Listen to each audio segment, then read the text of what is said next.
So I'd like to welcome everybody to the third in a series of a project that the NPEI is doing with the YWCA, Cass Clay, North Dakota State University, and the College of Arts, Humanities, Social Sciences. And I want to also recognize the Department of Sociology and Anthropology, who is also supporting this talk.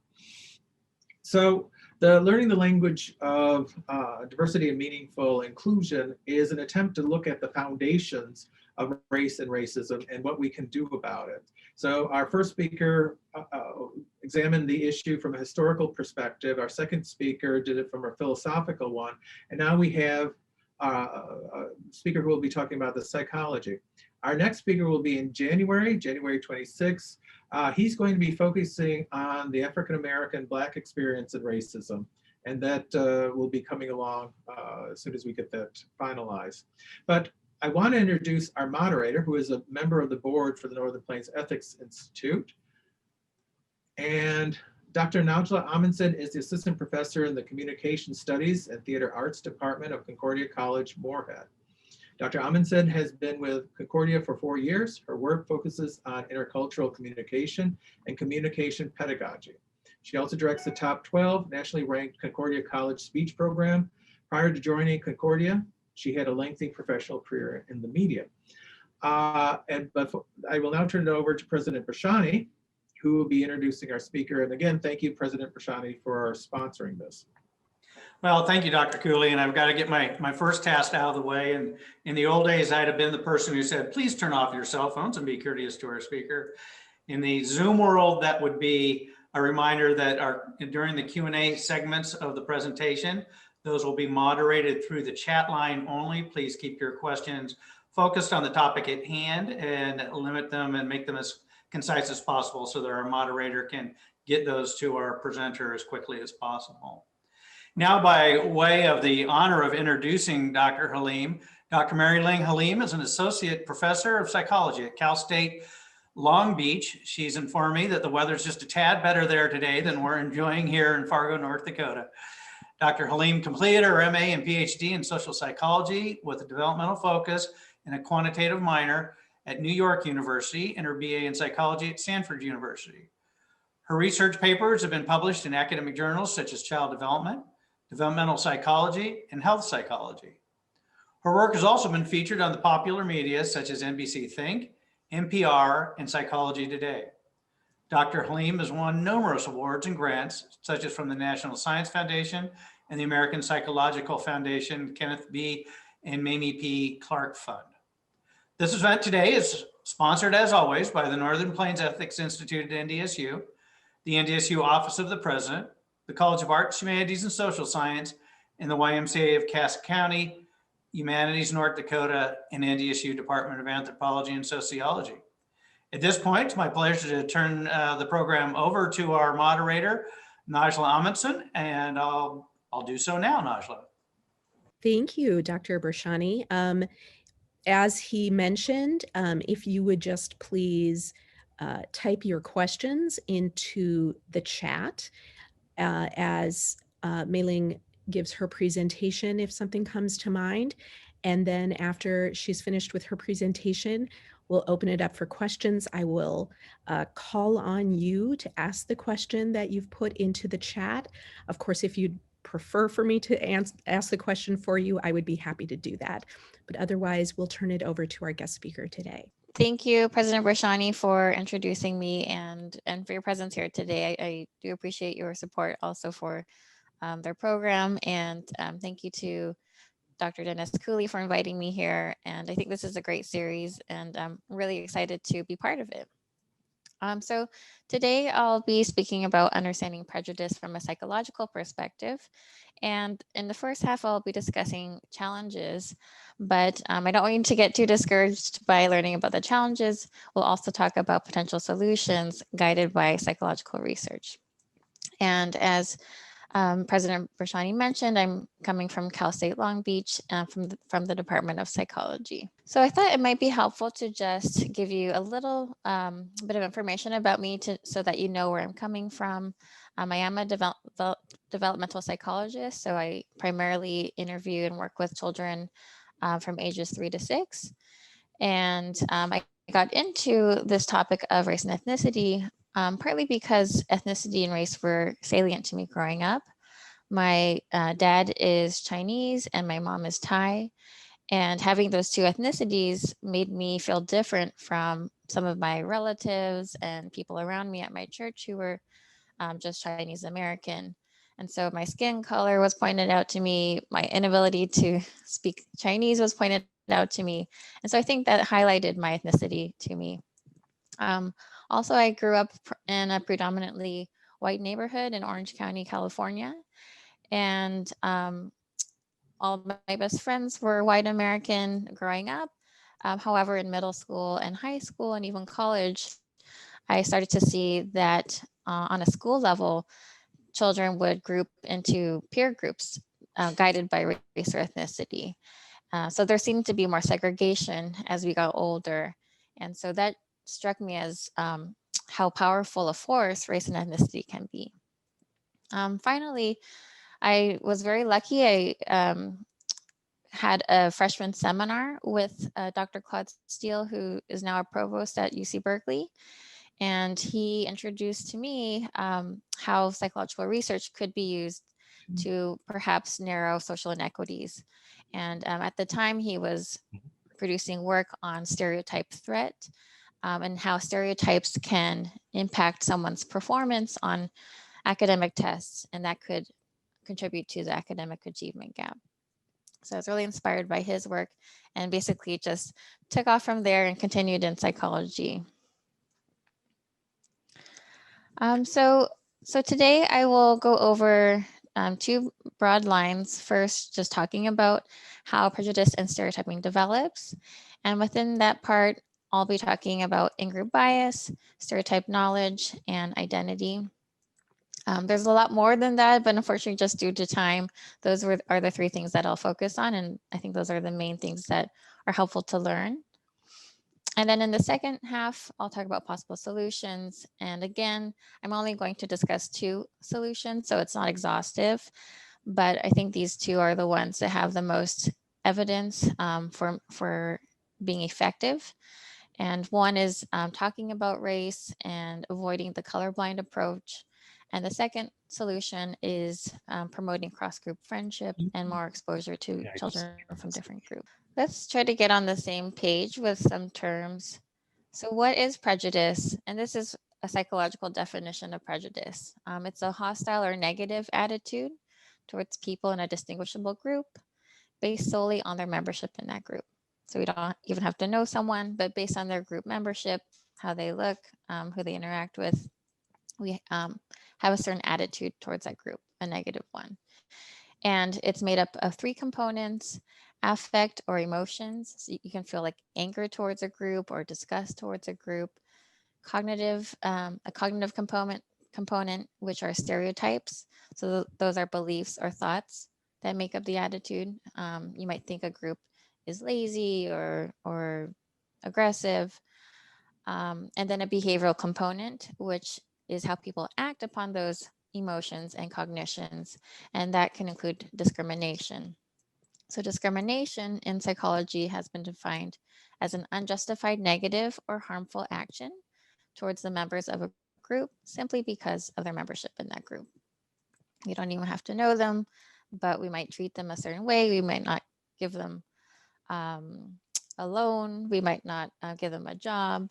We might not want to live next to them, even though we don't know them, but just because of their group membership. And children are not immune to discrimination either. They also experience it, especially perhaps in adolescence. This can include teasing and bullying at school, but it can also include expectations for them from teachers. Teachers might expect certain groups to do better than others in certain subject areas, and that might affect the teacher's behavior and investment in helping students learn. It's also been shown in school discipline. So boys of color, for example, receive harsher punishments for the same misbehavior in class, such as getting suspended or getting detention, which takes them out of classroom time. And even in the health domain, this is one domain that I've looked at myself. Discrimination can affect a child even at birth, as early as you can think.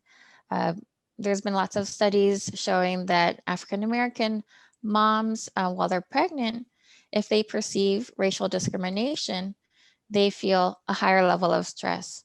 And that stress can lead to premature births and being born small for your gestational age. And those have a big impact on developmental outcomes across life.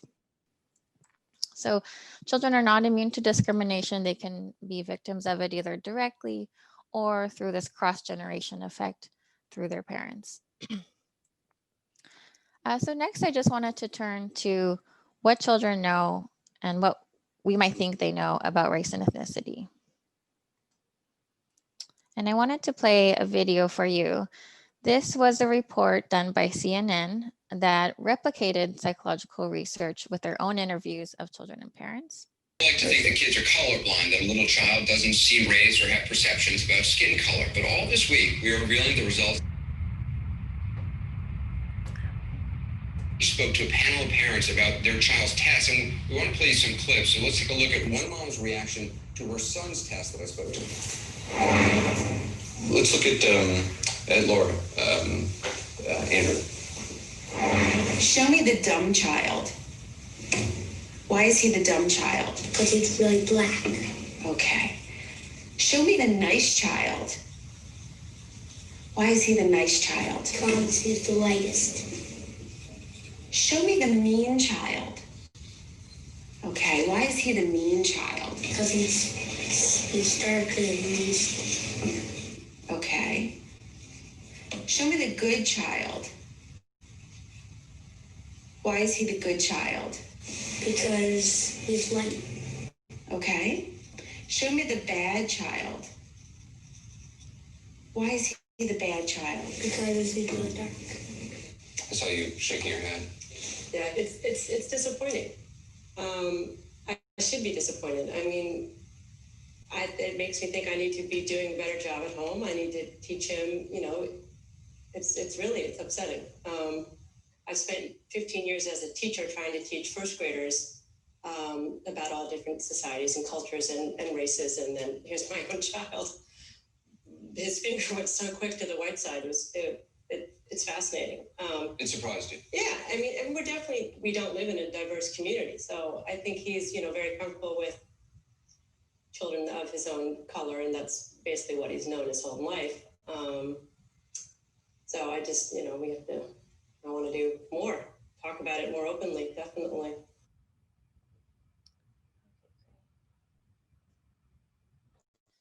Are you seeing the correct screen on with the share? Yes. Okay. Okay, great. Okay, thank you.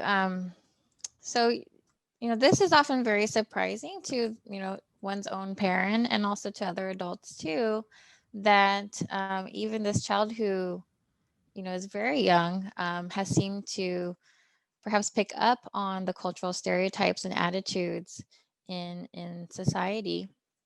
And he's, you know, associated whiteness with goodness and blackness with badness. And it's not like, it didn't seem like his family was a very racist family or anything like that. It seemed like his mom was quite well-intentioned. You know, she was a school teacher that, you know, tried to teach about diversity. And yet here was her own child seeming to pick up on these attitudes and expressing them. So you'll see in the next few slides that there's a lot of cases where children seem to show more sensitivity to things around them and more awareness of race and ethnicity than we might suspect.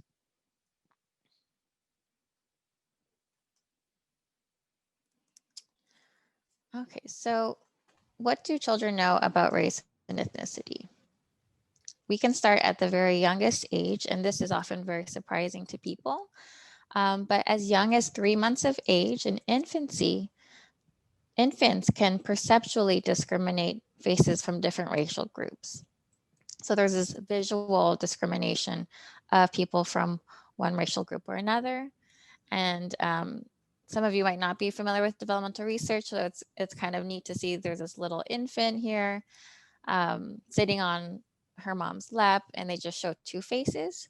And basically they measure looking time. So an infant will look longer at faces from their own race than at faces from another racial group. So you can see at 3 months of age, as young as 3 months of age, children can discriminate faces from different racial groups. And they don't do this when they're newborns, but they do by 3 months.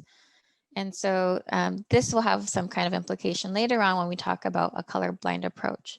Basically, even though we might try to be colorblind, we see color even as infants. And then around 3 years of age, children start to show in-group biases as well. But this has been more extensively studied with 4 and 5-year-olds. But you can see in-group biases in elementary school as well.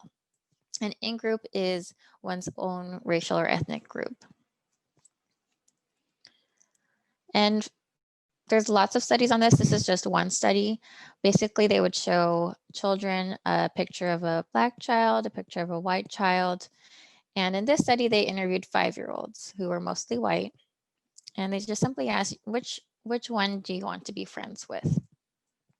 And you can see for most white children, they overwhelmingly would pick the white child to be friends with compared to the Black child. And so this is not unusual. It's a very robust effect for children from majority ethnic groups and high status groups to strongly prefer their own group. And this has been also shown in other kinds of social identity, such as gender. Children really strongly prefer their own gender group, weight differences, physical disabilities, language differences, and skin color.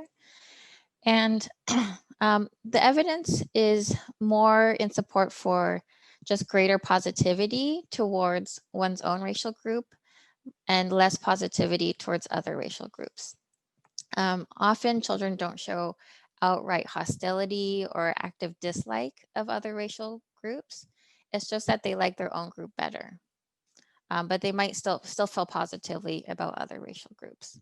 It's like, I like other racial groups, but I like my own racial group even better. And so this is a bias that they have. Why does this occur?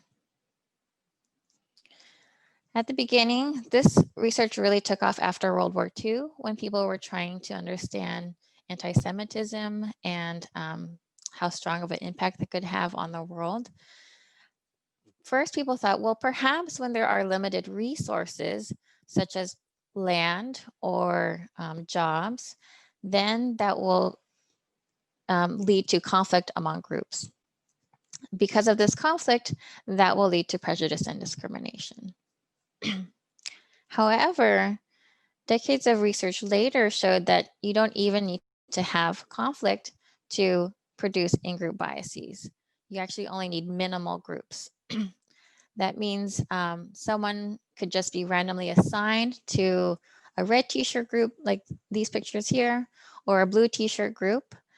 They put the t-shirt on them, and they show preferences for their own t-shirt group. It had no meaning before. They could be randomly assigned to group A versus group B, and yet they show a lot more positivity towards their own t-shirt group with all these different outcomes here. So, a lot of research went into showing, we don't even need conflict. All you need is a random assignment to a group, and we prefer our own group. Why is this the case? This was surprising to a lot of psychologists that we didn't even need conflict. But Tajfel proposed that we have this need for self-esteem. We want to feel good about ourselves. And so if we think our group is better than other groups and different from other groups, superior, then we feel better about ourselves. So that was his main theory. And that's worked well for most to explain a lot of majority group members and group biases. But in one case, it doesn't work so well. And so when we look at minoritized groups, they are not as likely to show in-group biases. as majority group members. So for example, if you ask Black children which group they prefer or who they want to be friends with, they might, equally pick both Black and white children to be friends with, or even sometimes they might show out-group favoritism. They might favor white children more than Black children do, more than Black children. And this was demonstrated very powerfully by the Clark-Doll experiments, which some of you might be familiar with. These were done in the 40s, but people have replicated the studies even today and have shown some similar effects too, which I'd like to show you in this next video. Make it work. Which doll is the black doll? And which one is the white doll? Which doll is the pretty doll? Which doll is the nice doll? Which doll is the bad doll? Which doll is the nice doll? And which doll is the bad doll? And why is that doll pretty? Because she's white and she has 2 eyes. Which doll is the ugly doll? Why is that doll ugly? Because he's black. Which doll looks most like you? Me Yeah, which one looks like you? and that one.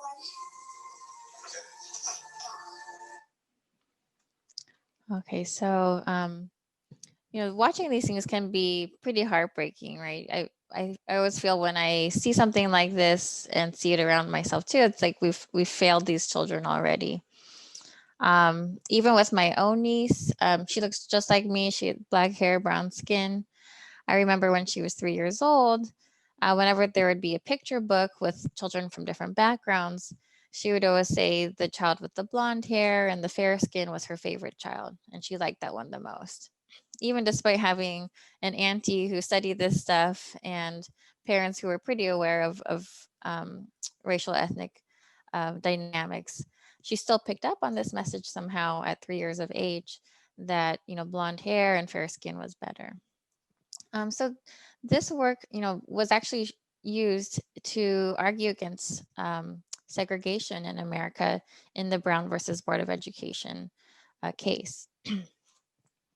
So we can see from this example that the experiences and biases of minoritized children can be different from those of majority group children.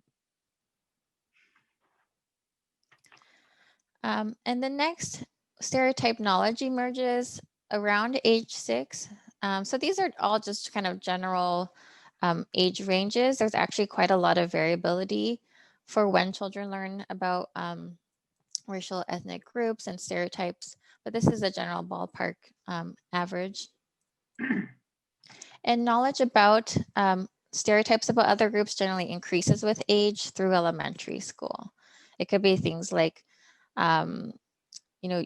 we want to pick someone on our basketball team. Which child would you want to pick for your basketball team, or which child do you think would be good to have join your basketball team? White child, black child, and Asian child.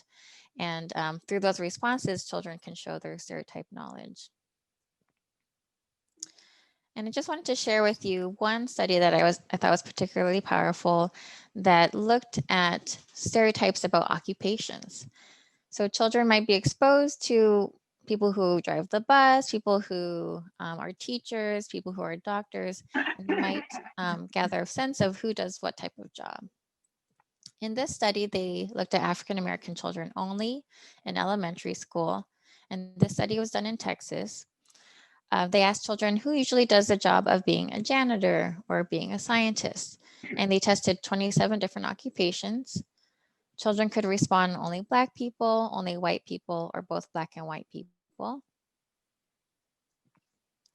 And they found that even 6-year-olds were familiar about who usually does these jobs. And they were more likely to say that only Black people did the lower status jobs. So they showed sensitivity to these stereotypes pretty early on. Interestingly, if they were asked who should be a scientist or who should be a doctor, children would say both Black and white people. So this shows a distinction between their knowledge of stereotypes and their personal endorsement or belief in those stereotypes. Perhaps even more powerfully, they had a second part of the experiment where they made up new occupations. This is a TENIC, a person who is in charge of creating handicapped parking places. And they would either show a child, a Black person doing the job or a white person doing the job. And then children rated these occupations for how difficult they were, how much money they would make, and how important the job was. They found that African American children rated jobs that they saw performed by African Americans as lower in status than jobs performed by white Americans. They thought the job made less money, was less hard to do, less important.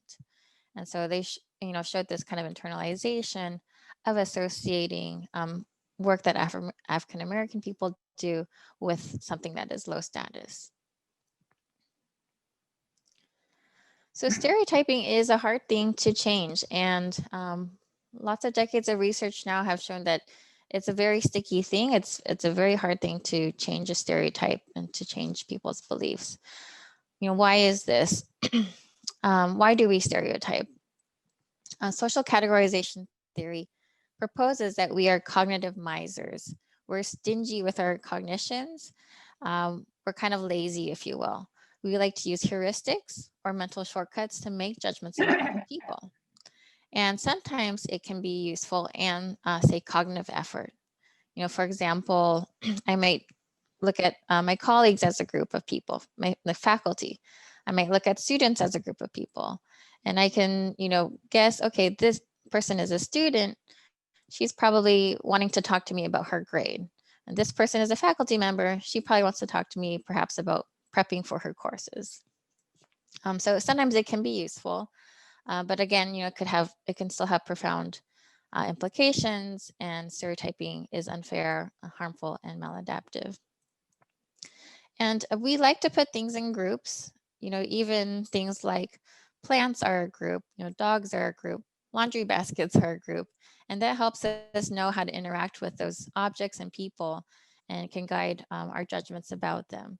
So it's a basic human facet of social cognition. We like to group things. It helps us digest things cognitively, but it can lead to these profound implications, like being passed over for a job, not being voted for, perhaps, getting charged more on a mortgage or on a loan. Those kinds of things can still occur. So just to summarize this first section, we learned that children can perceive race in infancy, at a very young age, and children already show biases in early childhood, usually more preference for their own group than another group. And there's lots of psychological factors that can contribute to this, such as our tendency to like what's familiar and similar to us, and wanting to chunk things into groups. However, we also saw that children are sensitive to cultural stereotypes and group status because minoritized children seem to internalize a lot of the messages that surround them. And this is the final part of the first section. We'll talk about racial identification, and that usually emerges around 8 to 10 years old, where children develop a sense of we-ness, a sense of belonging, and a sense of group consciousness, where they can connect to other people based on this identity. So I just wanted you to take a moment and perhaps maybe think to yourself, what does being part of your racial or ethnic group mean to you?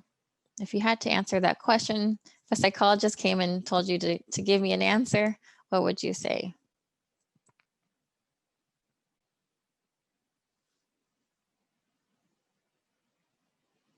Okay, so keep that in mind. It might be difficult for some people to think about, but we'll return to this later. So forming a racial identity is a major developmental task. It implies a consciousness of yourself within a particular group. And there are 4 stages. The first is a pre-encounter stage where you might not be consciously aware of race or ethnicity. Next, you might have an encounter or be in the awakening stage where something happens that causes you to think about yourself along racial ethnic lines or characteristics. You might become more aware of inequity or injustice. For myself, I remember even when I was in kindergarten, I was in a classroom with all white American children, but there was one Japanese American child in my classroom. And my other classmates would come up to us and ask us, are you brother and sister? Or are you boyfriend and girlfriend? You have to be one or the other. And, even at that age, that was probably one of the first moments where I realized other people see me as having some connection to this other child that I don't even know, perhaps because of how I look like. So these kinds of encounters can cause this awakening that this identity is important in our society and people view us with this identity. Next is immersion or exploration, where you begin to directly explore your own background. And this tends to really heighten in adolescence. You can start to maybe like hang out with other children from the same racial ethnic group to learn about it from them. You might talk to your parents about what it means to them. I know for a lot of Asian Americans, they might look to Asia and look at TV shows and things like that directly from Asia to kind of understand their own identity. And this is very active in college as well. So it's very common for people to take classes about their identity and learn about the histories of their group and perhaps read some books about their group as well. And then finally, there's internalization and commitment, or affirmation and resolution, where you have a sense of racial and ethnic identification, and you might adopt related perspectives and traits of that group. So we wanted to look at the meaning of identity to a child, and we wanted to hear it from their own words. What does being part of this group mean to you? So we interviewed 2nd and 4th graders in New York City. They came from a variety of different groups. And we just asked, what does it mean to be Chinese? What does it mean to be Dominican? What does it mean to be Black or white? Or we had a lot of Russian Americans in this sample. So we asked about being Russian. The biggest category that children mentioned was language. So one Chinese American girl said, I think it means you just talk Chinese, English, Spanish, and more. There was a lot of mentions of pride or positive traits. One Russian American boy said it means to be smart, successful, and strong. One Black American girl said, I was born in a Black family. I'm Black and proud to be. Heredity and birthplace was mentioned quite a bit. One Dominican boy said, if your mother is Dominican, then you are Dominican. You have to like your country, the Dominican Republic. You have to be born there. Physical appearance did not show up quite as much as we thought it would, but it was still mentioned. So one white American boy said, most of my friends are white. They will like me more if I have their skin color. And this was not as common, but still mentioned by some children, which was relative social position. So one Black American girl said, the way I talk, some white people use big words, I don't. White people dress like they're rich, and I don't. Some children showed awareness of discrimination. Another Black girl in 2nd grade, she said it's sort of hard. Some people are Black and they don't have a place to stay. Some people, they ask for change and they don't get it because they're Black. Another white boy in 4th grade said, I think that it means some people make fun of you because you're white, but sometimes they make fun of you when you're Black. But in my school, they mostly make fun of Black people. So we thought these, were powerful quotes that showed that, even in 2nd grade, some children are picking up on discrimination and different status differences, although it wasn't as common as things like language or positive traits and birthplace. So I hope you've learned that racial identity can mean a lot of things to children. Each child may have their own meaning. And then different groups might define their ethnic identity in different ways. So we saw with Black and white children, there was more mention of this relative social position and physical appearances like skin color. But for children like the Chinese American and Russian American children, they would mention language more. And then the Dominican American children showed a lot of pride and positive traits. So each group might kind of emphasize something a little bit differently. Okay, so next I'm going to turn to the second half of the talk, which is what can we do to reduce prejudice? And I'll be broadly talking about two things. First, just talking and teaching about race and ethnicity. And then second, facilitating contact with diverse groups. And again, these are not the only two solutions, but ones that have been studied more extensively. So I'd like you to also take a moment and think, if you have children or work with children, how often do you talk with them about race or ethnicity? So we have a poll here, and I hope this can work.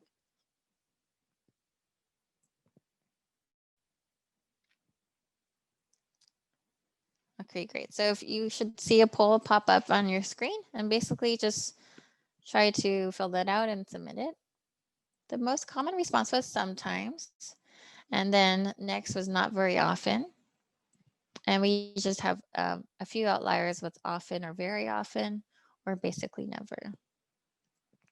So, you know, in our group here today, we might be a little bit different from the general public since we're all here today to learn about this topic. But, you know, about 42% said basically never or not very often. And that's not unusual. So, you know, take a moment to think, if you haven't talked to your children about it, what are the reasons for that? And if you have talked to them, why have you talked to them about that? So we'll turn back to these reasons again later too, but just keep those in mind as well.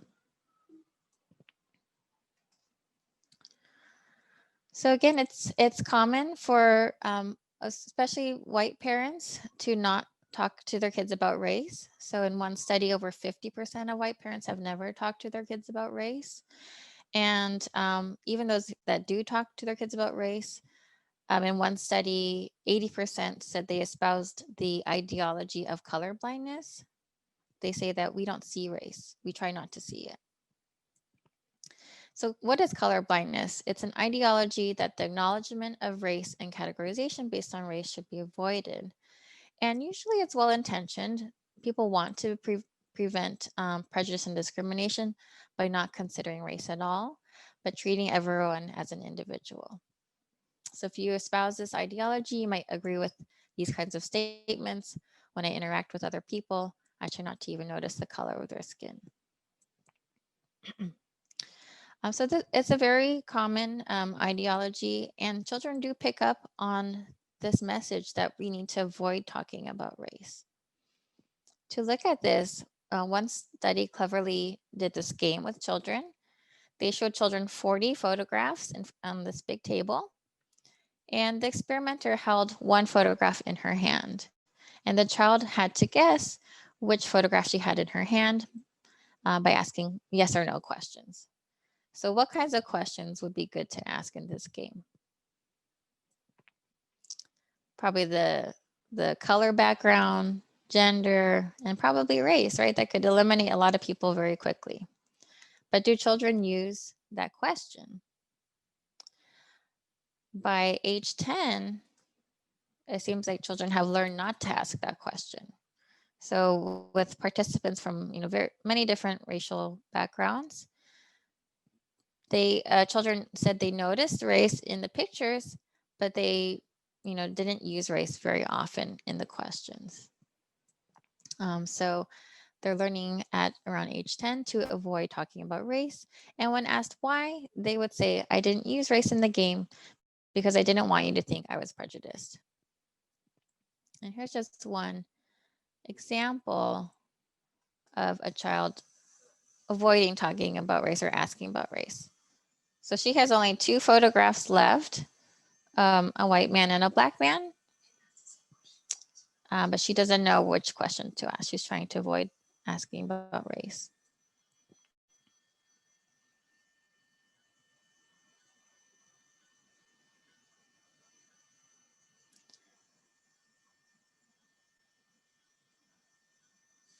And she gets so nervous that she starts flipping over photographs she's already eliminated from the game. Because she doesn't want to ask about race. So she's really adopted this message that I shouldn't ask about it, because if I do, I'll be seen, or it will be indicative of prejudice. And you can see this sort of anxiety in her nonverbal behavior too. It makes her anxious to talk about race. But by and large now, we have lots of research to show that actually colorblindness is not the ideal approach, even though it can be well-intentioned. Lots of research has shown negative effects of teaching a colorblind approach to diversity. And one study in particular showed that when children were taught a colorblind ideology and taught to ignore race, what happened was when they were exposed to observing discrimination happen, either ambiguous or explicit discrimination happen, in both cases, they were less likely to identify that event as discrimination. And because they were less likely to identify it as discrimination, that was less likely to lead to teacher intervention. So in order for like majority group children, especially, to perhaps be allies to minoritized children, when discrimination occurs, they need to be able to recognize that. And a colorblind ideology hampers that ability to identify discrimination. So how can we talk to our children about race? Where should we start? I think a lot of people are interested in taking some applied action. First, it's important to emphasize the value and diversity in your conversations. And you can start young. You can read, there's lots of books out there that have stories from different racial ethnic groups and that point out that there are differences, but we're still the same, we're all human, and we should value everybody. And often in these books, they do have instances of discrimination mentioned in them, perhaps from real life experiences. And so that can be a starting point to talk about things. There's been a lot of talk about being anti-racist today and not just complacent, because if we're complacent and aren't active in trying to reduce prejudice, what will happen is we'll expose children to mostly majority group members. So for myself, I have a 1-year-old and a 3-year-old right now. And I have to be very proactive in trying to find books for my child, for books where the child looks like her, and also books where children don't look like her also. And so if you look up these books, sometimes there's not as many as you would like, but you do have to have this active approach. Otherwise, they'll just kind of internalize the mainstream representations and messages of who's important to depict as a protagonist and whose story is important. I mean, you can model this behavior in your own life in terms of valuing diversity. There's been a recent study showing that when parents have diverse friends, children are less likely to be prejudiced. And so they might also observe your own interactions with other people. Be willing to have conversations about stereotyping and prejudice. It's, best practices is to even have the conversation before something happens. And you can, use historical examples or storybooks where discrimination might occur, just to teach about it and what happens. And then it could also be reactive as well. When something happens, that could be a starting point to talk about it too. And most importantly, it's really important to convey that prejudice can change.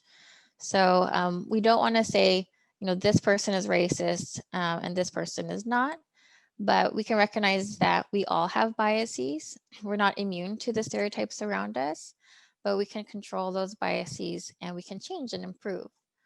So we don't want children to think that there's no hope for change. And so we want to make them willing to want to work towards making things better. And then finally, the last solution I'd like to share with you is contact. So this grew out of Gordon Allport's theory of the contact hypothesis in the 50s.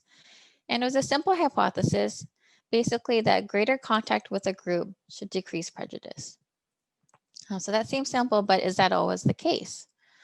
Research has now shown that mere contact between groups is not sufficient to reduce prejudice. In fact, it can create opportunities for conflict that may increase prejudice. So one example here on this slide is in where I live right now in Los Angeles.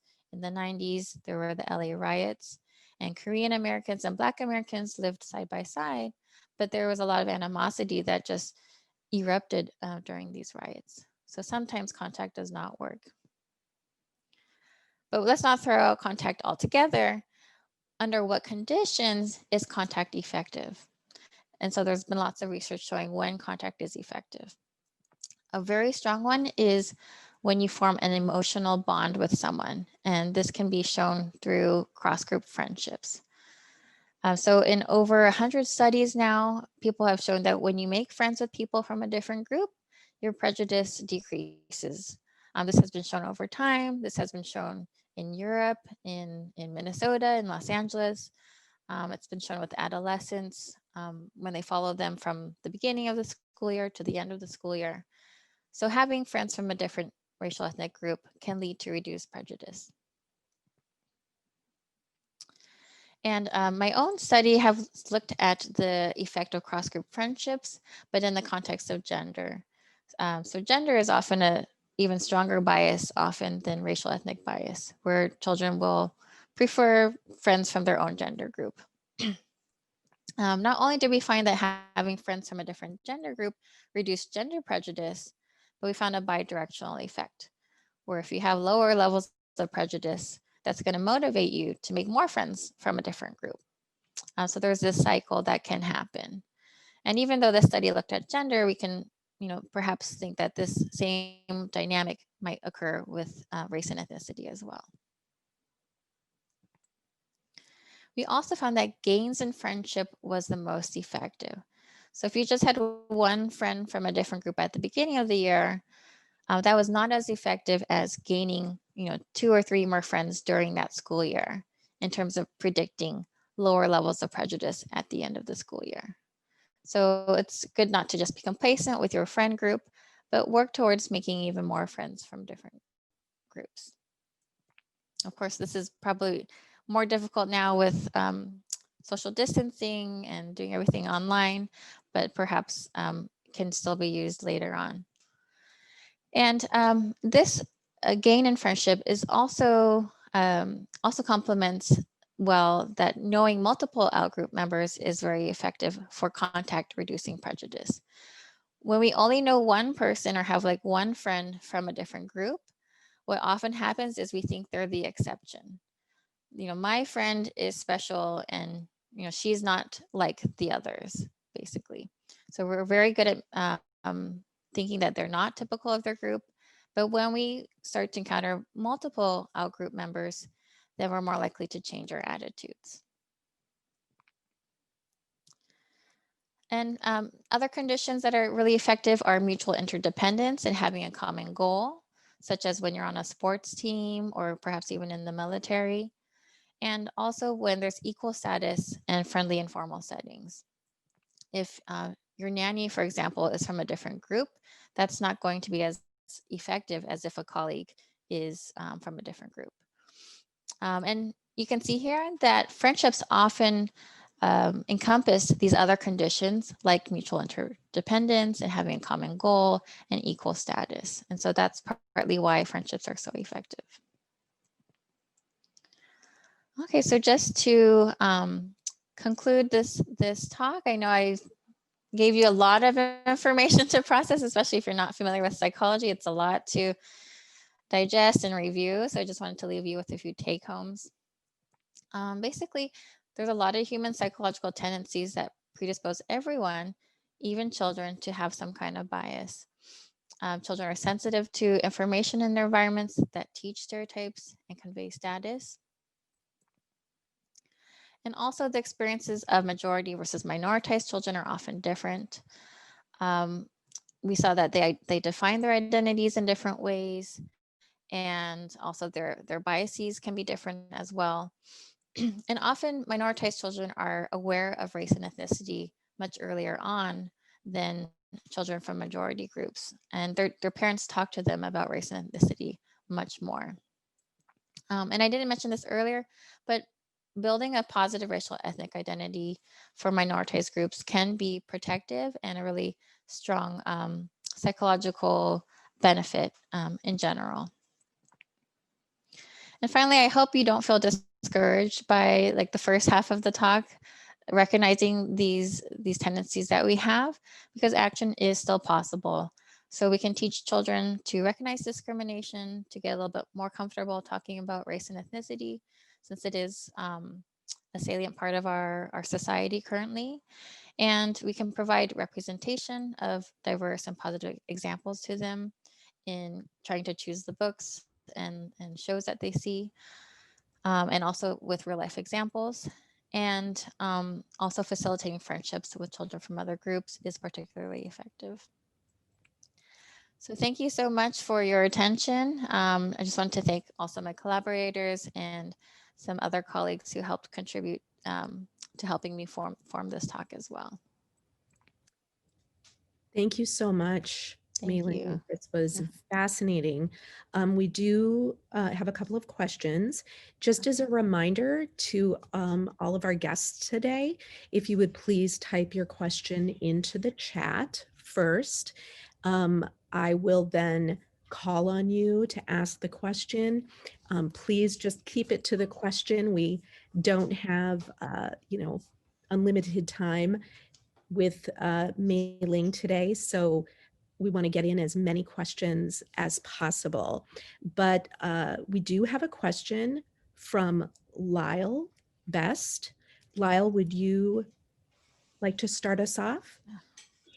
Yes, I was just wondering, you showed that children have in-group between children who are raised in a more different, diverse community compared to children in a more uniform community. Lyle, you cut out just briefly, so we didn't hear the entire question, but I have it here. Do children living in diverse communities show more or less in-group preference? That's a great question. I think the short answer is that we don't have research directly on that yet. I am conducting a study now with 4 other collaborators across the US, and we are going to compare different regions of the US. And also we have their zip code information. But I think right now there's not enough information because it can be complex, where sometimes you can live in a seemingly diverse neighborhood, but there can still be strong attitudes, towards different groups. So I think we don't have that information yet. Okay. Mm-hmm. We have a question from Stern. Would you like to ask your question? Yes. It seems to me that there is a genetic component to bias. Perhaps it was a survival mechanism, fear of the other. Have there been any studies as it relates to children that would indicate that? There has been papers on like an evolutionary perspective of why we can track groups so well. So it's mostly theoretical, where people thought, in the old days, it is helpful to know who's our friend and who's not our friend, and track who looks like us and who doesn't look like us for survival. So that's mostly just been theoretical. But in terms of looking at genetics of children, that hasn't been done yet. However, there's a meta-analysis where they looked at several studies and did find a moderate correlation, positive correlation between parents' biases and children's biases. So if parents were more or less biased, children would be more or less biased too. But again, there's lots of other factors that could contribute to that, such as just socialization and how things are talked about and shown in the home. So yeah, that hasn't been explored yet directly. And Dr. Cooley, you have a question?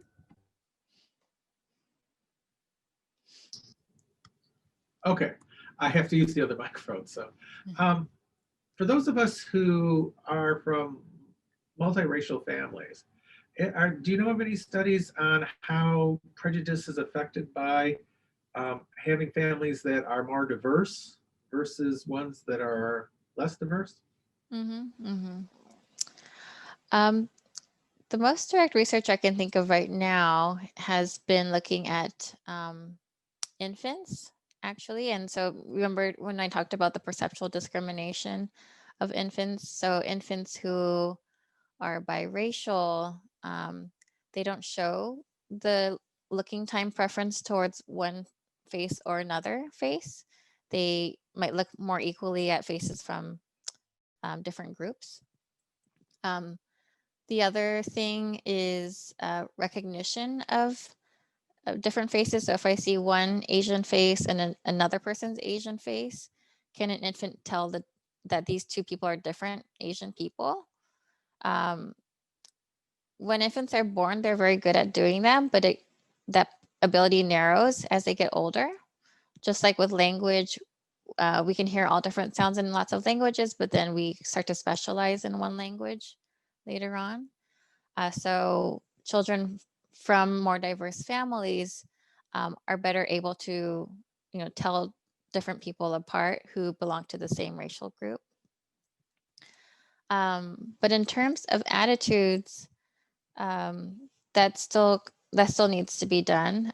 So there haven't been that many studies looking at multiracial children and their attitudes.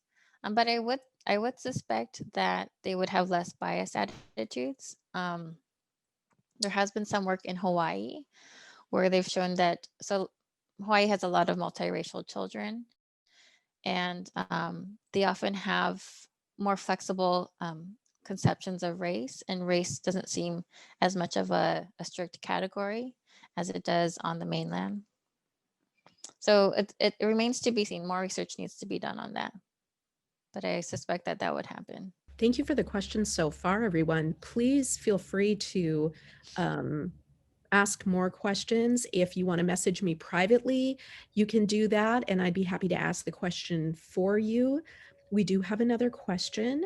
This is from Jennifer Bender.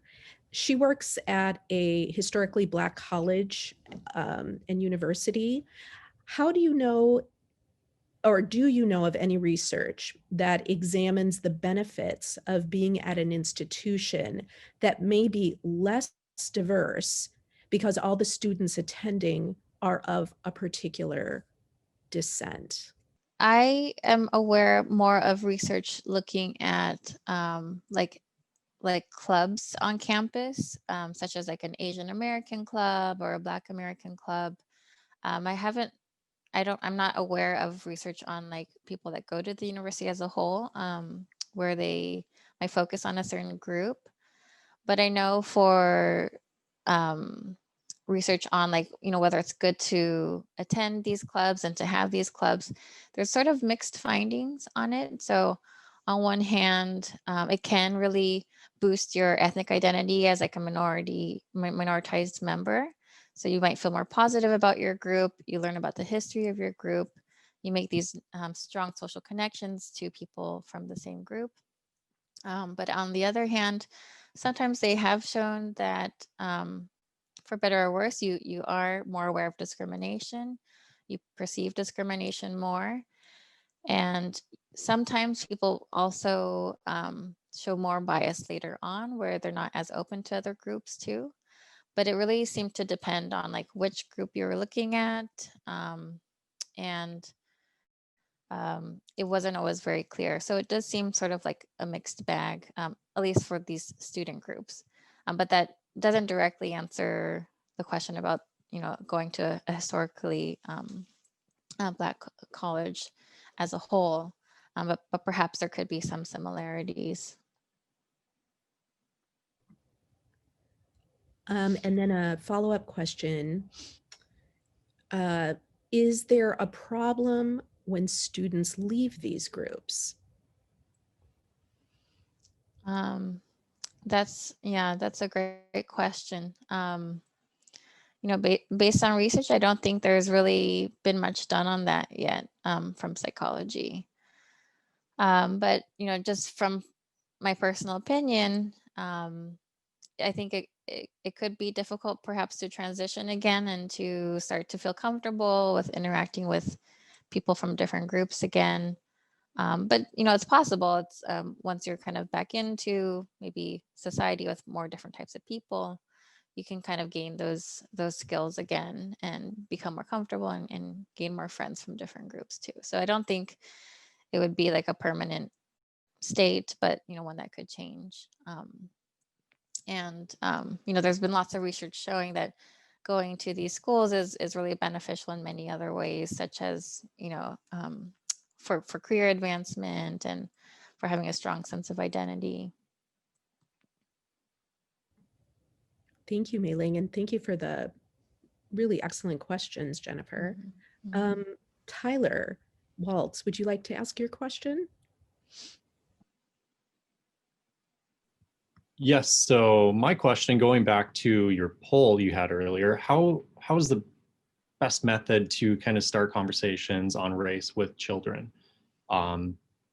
Yeah. Getting more actively involved with that role earlier on. I think it could be based on your personal preference and just, the dynamics in your own family. We're like, for myself, like we're a very book reading family, which might not be surprising for an academic. So, my approach was just to get like a ton of books about all these different groups for my 2-year-old at the time to read and to see the pictures. And that helped us get conversations started. But, it could be something simple too, where you could even point out skin color to a child. And that seems sort of sacrilegious to a lot of white families. Like, no, like, don't point out skin color. We want to ignore it. But, you can normalize it. Like, yeah, this person has, tanner skin. This person has fairer skin. There's all these different shades around us. So we don't have to avoid what they're seeing. We can talk about those things too. I have a question. I actually have two. I'll start with my first thought. Does this research that you've done, how does it translate, or does it translate into those people who are physically abled in different ways? So maybe children who are in wheelchairs, or children who might need to use other things to, have greater mobility, or perhaps children who might not look like their friend group because of some genetic difference. Does that fall into your work at all? I haven't looked at it directly, but there has been work on it, and the processes are very similar. So, I mean, most of these studies try to look at the process of bias and stereotyping in general. And it has been shown that like able-bodied children do prefer other able-bodied children compared to children with disabilities because, they prefer what's familiar, what's the same as them. And so I think there's the same challenges where if we want to reduce, stereotypes and prejudice about other people with disabilities, then we need more contact with them. We need to be exposed more to, their examples and kind of get more comfortable talking about it too. Before I ask my other question, I'll just go to another question that Jim Stevens has posted. Jim, do you want to ask your question? Children seem to be more receptive to change. And have any studies been done on how they may help change attitudes and behaviors of parents and grandparents? Mhm. That's a great question. I'm not aware of any of studies that look at that. I think there has been a bias in psychology to always think that the parent and grandparents are not studied that much either, but the parent is, affecting the child and not the other way around. But I think that's totally possible. And, perhaps especially with adult children or children who are, between like 18 to 25 years old, I could see them actually having an impact on their parents or grandparents' attitudes too. So I don't know of research that supports that, but I would imagine that they could have an impact too. As a teacher at a college, in my case, a predominantly white institution, we can talk about race, and we do often, but beyond that, how can I encourage my students to break those boundaries that are likely pretty strong by the time they get to me at the college level? Yeah. That's a great question. I think you're already doing a great job of just talking about it too. At our college, or a Hispanic serving institution, and there's a really strong guidance to incorporate diversity in like all of our curriculum. So even in lectures where it doesn't seem like it might be that relevant to race, if there is something that you could tie in an academic classroom setting, that could be helpful. So for example, I teach about aging as well, and in psychology, and even things with like death and dying or retirement or marriage. There's always something that you can kind of connect to diversity and how these experiences are different for different groups. So that's one way. And perhaps there are some creative ways now with like the virtual world, since we're like you and me, we're connecting now across the country, which is amazing and something positive from this pandemic. But maybe there will be some creative ways where we can think of how to connect students, to other universities, to students from other universities, where there can be just more interaction. Well, I'm glad to hear you say that, because one of the guests here, Jennifer Bender, who's been in part of the chat, who works at the Historically Black College, she and I are co-teaching a course between my intercultural communications course and last semester her social media class, where we connected one of my students with one of her students, and they were assigned to tackle certain discussion topics throughout the semester. And now we're working this coming semester to have our classes work together to do some icebreakers and to develop a little bit more of a friendship before getting them into those discussion groups. And it's worked out really well. So great. I just sent that. I'm sorry to chime in here, and I know I've been quiet, but I'm still in my sweatpants because I'm at No worries. So that's where we are over here in Alabama today. But I just sent that to Tyler Waltz, and we have had a really interesting collaboration. Because I am at an HBCU and she's at a PWI, we paired our students up for those buddy activities, and we've had a really good collaboration. We give them similar assignments, and then we adapt accordingly according to the content for the course, and then they engage in multiple conversations, and it's been very productive.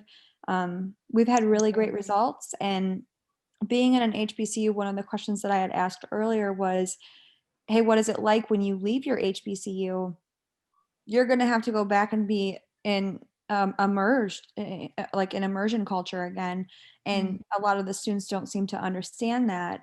They think that, Tuskegee is a safe haven. It's a very safe space, and that's a good thing for some time, but eventually they do have to return to a diverse world. And so it's always interesting for me to think about, what is it going to look like when you re-enter the work environment, or the environment where you have to be exposed to various diversity. And I think one of the good things about pairing up, to kind of piggyback off of everything that's been said here, which is a great presentation, was to ask for people to have these conversations with you as an instructor and really facilitate the discussion about race relations. And I think that the group activities, the workshops, they're all fantastic.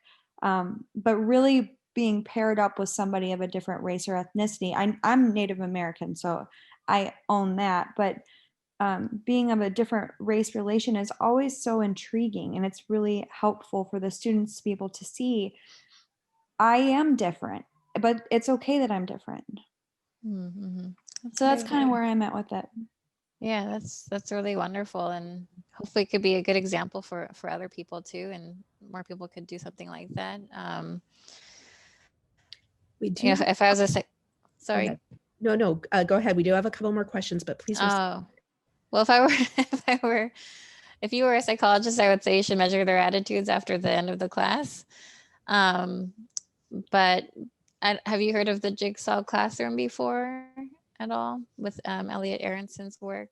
Yes. Yeah, so it reminded me of that, where, so if some of you don't know, a jigsaw classroom is where you have a group in a classroom. Each member of the group could be from a different racial or ethnic group. And it's very intentional, where you give each child a different piece of information that the whole group needs to succeed on, like, a group project. And so they work together during the semester, and usually prejudice is decreased a lot. So it's been very effective. But they do something extra, where they're not only just working together, but they all really need each other, and they see that everyone can provide something valuable to the group through the structure. So yeah, great. That's great work. And just relating to, like, getting out of a safe environment. So at Stanford University, there's quite a few Asian Americans. I think it's like 25% or so. For me, when I went to New York University, there was much more diversity than where I was in the Bay Area in California.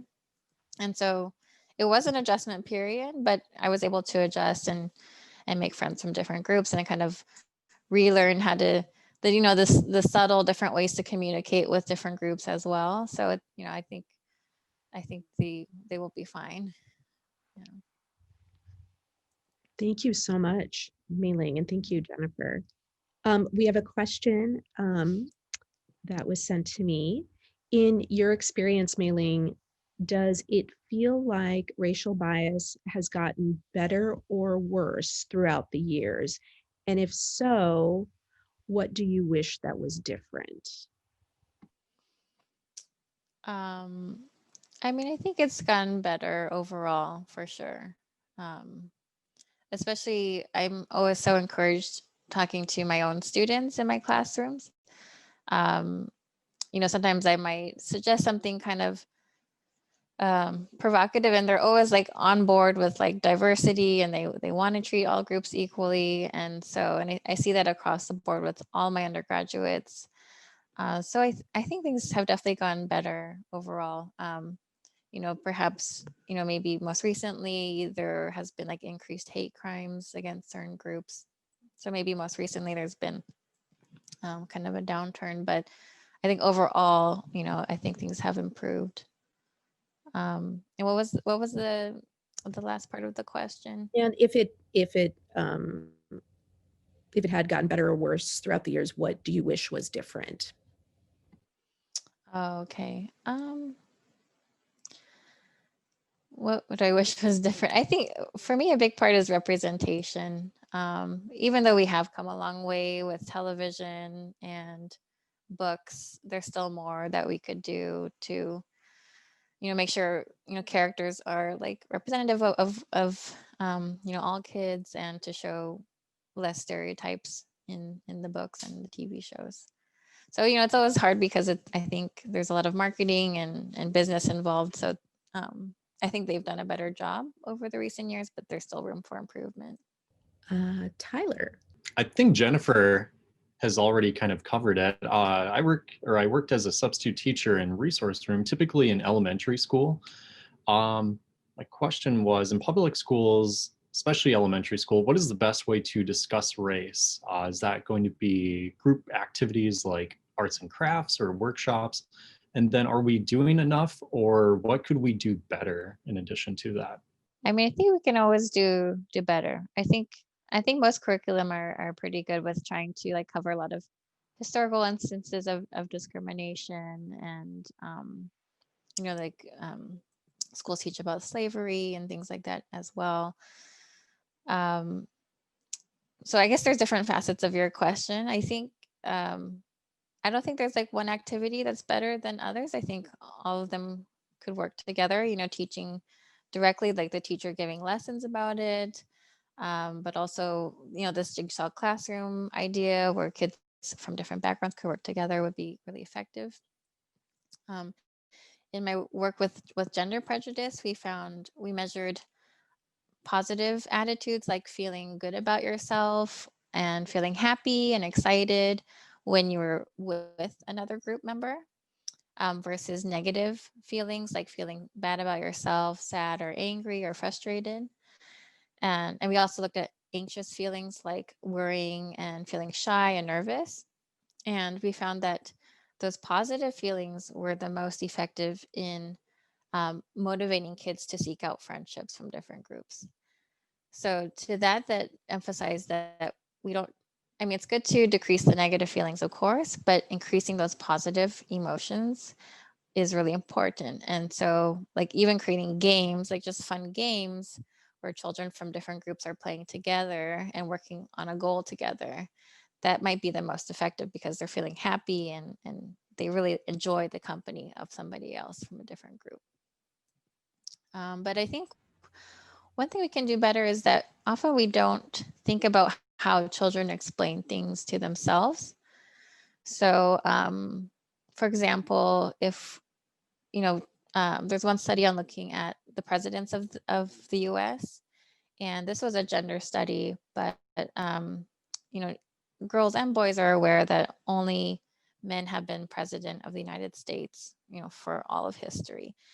And so sometimes we teach that, but we don't go further and explain, well, why might we not see people from different groups in these leadership roles? So we want the children to learn, all of the history and the curriculum, but that curriculum, is heavily biased towards looking at white males and what they've achieved and all the great accomplishments they've accomplished. But I think children can sometimes think, well, maybe that means that other groups are not as smart or other groups aren't as good leaders. And so if we let them just kind of, think about it themselves, they might come to the wrong conclusions. So perhaps it could be more explicitly said that, sometimes we don't see these other groups in leadership positions or in these historical roles because, there weren't the same opportunities or resources, or there were these biases against these groups. So I think that's one thing we could be more explicit about. Excellent. Thank you. Yeah, thank you, Tyler. That was a great question and interesting to hear your response, Mei-Ling. If anybody has any other questions, please feel free. We've got a couple more minutes, but we can certainly wrap up a little early. I do have one other question for you, Mei-Ling, in terms of, whether we have a high school, middle school, elementary school, college teachers here, or parents.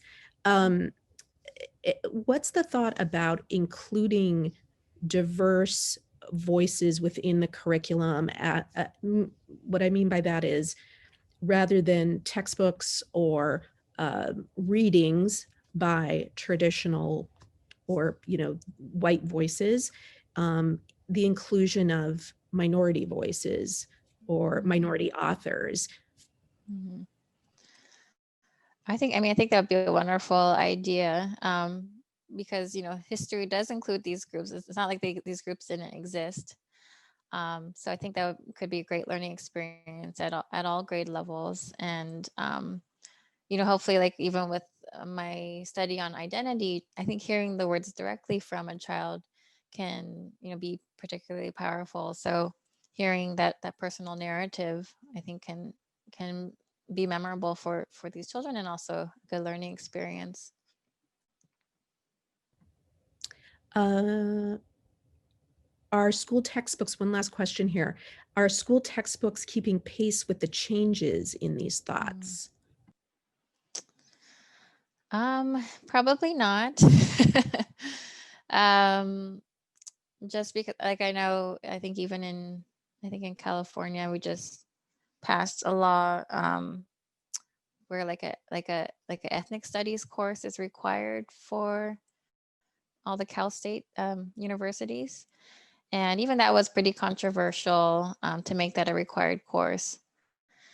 So, there's definitely recognition that there's a lot of things left out in the curriculum that we need to kind of fill and address. And so, but I imagine with like this past summer and the current feeling now in the US, that I think the textbooks will probably try to revise and be more sensitive to diversity.